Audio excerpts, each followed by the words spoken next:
What if I told you everything you already needed to live your best life is already within you, but your thoughts are hiding it away? Stay with me because I'm going to show you how I rewired my brain in 30 days. And I'll be showing you the 3 simple steps that I took to say goodbye to guilt and shame. And I'll explain the amazing science about how this actually works. And if I can do it, then you can too. We've all been there. You make a little mistake and there's your inner critic. You're looking a little bit old today. Why can't you get anything right? You're looking like you've put a few pounds on. You're just not good enough. But what if I told you that these voices aren't you? They're just patterns that your brain has fallen into. And now imagine if the highest part of yourself stepped in and slowly began to nudge that judgmental part of yourself out of the way. Imagine if this highest part of yourself was always there, that inner voice that empowered you, that helped you set and enforce boundaries, the one that made you feel calm, centered, level-headed, and maybe even unstoppable. And now I'll take you on a 30-day journey of how you can rewire your brain. I used journaling, I used yoga nidra, and I used the power of positive thought and manifestation. Have you ever stopped to think about the effect that negative thoughts have on your life? Negative thinking isn't just in your head, it shows up in your life in all areas. It shows up in your relationships, it creates your beliefs, makes you who you are as a person, and it has a detrimental effect on the body and the health. Quite simply, stress from negative talk leads to disease. And there's something really interesting about disease. It's in fact 2 words and not 1 word. It's made up of dis and ease. And what that basically means is the body is out of balance. It's out of alignment. And it's not just wordplay. When the body gets like this, it's an important reminder that dis-ease leads to disease and illness. And here's the concerning part. Your brain loves to repeat patterns. So if you're a negative thinker, your brain is going towards that default of negative thinking. Think of it like carving a groove deeper and deeper into a road. When a bike rides along that road, it will just fall into that groove and it will keep on going round and round in circles, wasting energy until something steps in to interrupt the cycle. So here's the empowering twist. You don't have to stay stuck in that cycle. Neuroscience proves that the brain can change, it's malleable, and this is called neuroplasticity.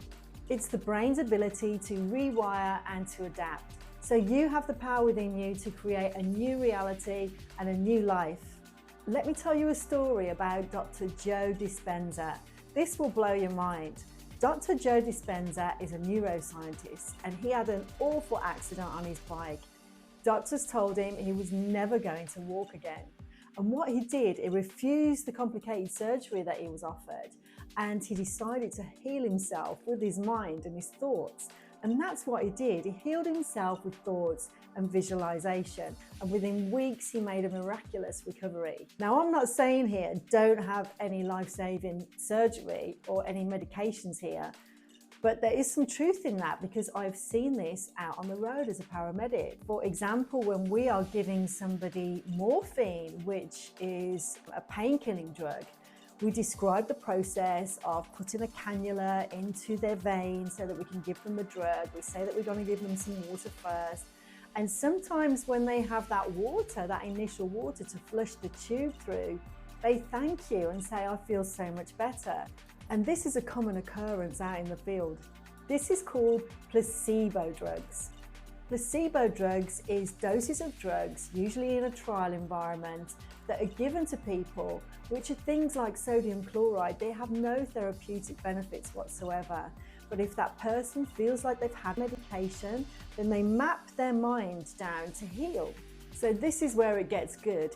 You can literally remap and rewire your brain to be the best version of yourself and to be in great health. Negative thoughts are like a sat-nav that's stuck on the wrong route and it's going round and round and round in circles. You're wasting energy and you are going nowhere. Positive thoughts are like recalculating the route so that you can arrive a lot smoother to your destination. Here's the exact process that I followed to rewire my brain in 30 days. Step 1, I started with a journal practice. Each morning and each evening, I wrote down 5 questions. Question 1, what am I grateful for? Question 2, what did I get excited about today? Or what will I get excited about today? Question 3, what will I be proud of today? Or what was I proud of today? Question 4, what can I improve on today? Or what did I improve on today? And question 5, how did I or how can I make someone smile? These questions forced my brain to think positively, even on the days when it was hard to. Step 2 was a daily check-in practice and a reframe of my thoughts. So everywhere I went, whether I was queuing in the supermarket or stuck in my car, I was thinking about my thoughts. I was observing my thoughts. I was noticing how they were making me feel, noticing if they were in the past or the future, noticing if they were causing any sensations in my body, like tense shoulders or a tense jaw. And then if negative thoughts arose, I was reframing them. For instance, if something had happened during the day and I'd had a conversation with somebody and I felt like it didn't go too well on my part, rather than ponder on that, I would think about all the times that I'd had a good conversation with that person. I began to make friends with my internal dialogue.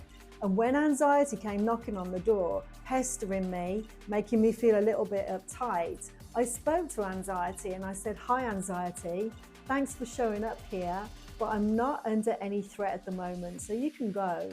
Anxiety left me. The brain doesn't know if we're under a real threat or whether it's a threat of an email box that's full. So anxiety can gently creep in and out of our day. If we're not careful, we can let it spiral out of control. And you might think to yourself, in a dialogue, isn't that the first sign of madness, speaking to yourself? Well, no, it isn't. In fact, it's one of the most powerful things you can do for yourself. It's so empowering as long as it's positive thoughts. And it's one of the techniques similar to cognitive behavioral therapy. And when I first started doing this, it felt a little bit awkward, but then it became second nature. It became a habit. And this kind of internal dialogue can be your best friend. It comes from the highest part of yourself, the rational thinking part of yourself, the one that observes your thoughts rather than spiraling out of control in a negative way. It's the one that tells you you've got this when you feel like things are going wrong.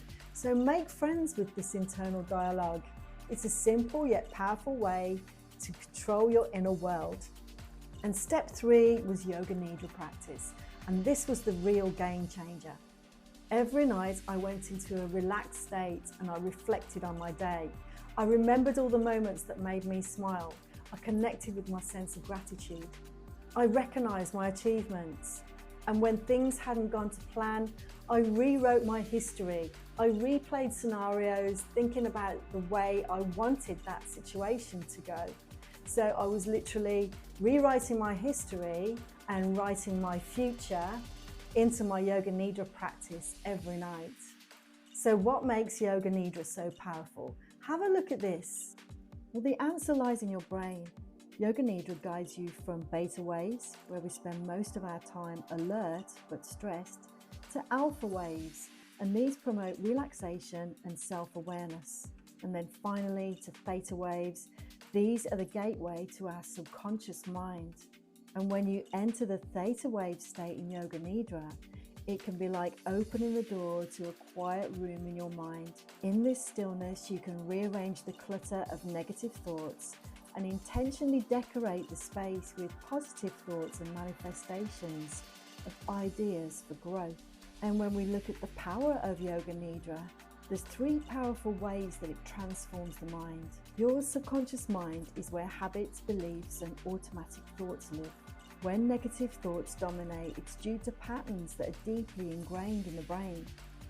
And here's how Yoga Nidra rewires those patterns. Firstly, Yoga Nidra releases stress by calming your nervous system. It lowers cortisol levels and creates the mental space that's needed for new positive thoughts. Because we can't create when we're in fight and flight mode, and that's a fact. Yoga Nidra can reprogram beliefs by guiding you into a deep, relaxed state. This is where your subconscious becomes receptive to affirmations and visualizations. It's like hitting refresh on your mental software, and Yoga Nidra strengthens focus by activating alpha waves and stimulating the prefrontal cortex. This is the brain's hub for creativity and problem solving. And it isn't just about drawing or artistic expression. It's about finding innovative solutions and taking intentional control over your thoughts. And the reason it's so effective is that it taps into neuroplasticity, your amazing brain's ability to rewire itself by combining relaxation, visualization, and affirmations.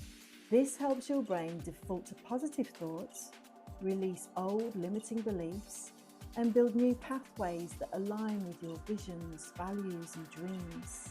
Over time, Yoga Nidra shifts you from survival mode, fight and flight, to a state of thriving by allowing you to spend more of your waking hours in the parasympathetic nervous system.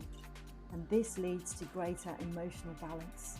It's not just about thinking positively, it actually rewires your brain for change. And here's the best part of it. You don't have to force it, and you don't need any special skills. You just lie down and press play. And even if you drift into delta waves and fall asleep, your subconscious is still doing the work. So at the end of the 30 days, this is how I felt. My stress levels dropped. I felt more confident to deal with things when challenges arose. My relationships improved because I wasn't bringing negativity into them. I felt more courageous and started taking action without the fear of failure or what people would think of me. And I let go of negative habits that were crushing my creativity and keeping me stuck. And the more I practiced, the easier it became. My brain started to default to positivity instead of negativity. And if I can do it, then so can you. Imagine waking up every morning. You've got your little cheerleader there. You're feeling cool, collected, calm, confident. You're excited for the day. That's the power of positive self-talk and Yoga Nidra.